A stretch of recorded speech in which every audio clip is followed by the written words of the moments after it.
Elles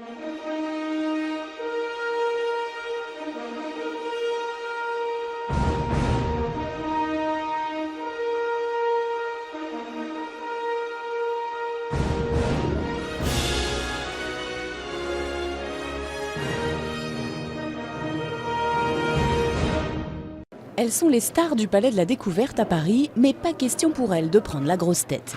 Les fourmis travaillent sans relâche, que ce soit pour s'occuper de leurs larves ou de leurs nids. 11 élevages vivants ont été soigneusement installés ici, comme ces fourmis Atta, venues de Guyane.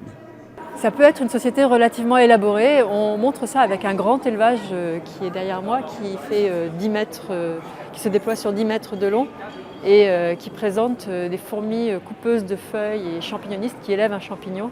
Des fourmis cultivatrices, dont le rôle dans la colonie est fonction de leur taille. Les plus petites s'occupent du champignon, tandis que les grosses transportent les feuilles. La fourmi vit sur toute la surface du globe, sauf l'épaule. Petite mais essentielle pour le bon équilibre des écosystèmes, elle se reproduit en volant. Pour les initiés, on parle de prince et de princesse.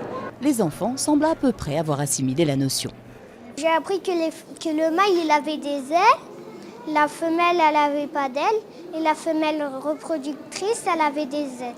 Clou de l'exposition, ces fourmis géantes ou Paraponera, parmi les plus grosses au monde. Au Brésil, elles sont utilisées dans certains rites de passage des Indiens d'Amazonie. On les appelle les fourmis 24 heures, car quand elles vous piquent, elles ont un aiguillon au bout de l'abdomen. La piqûre agit pendant 24 heures.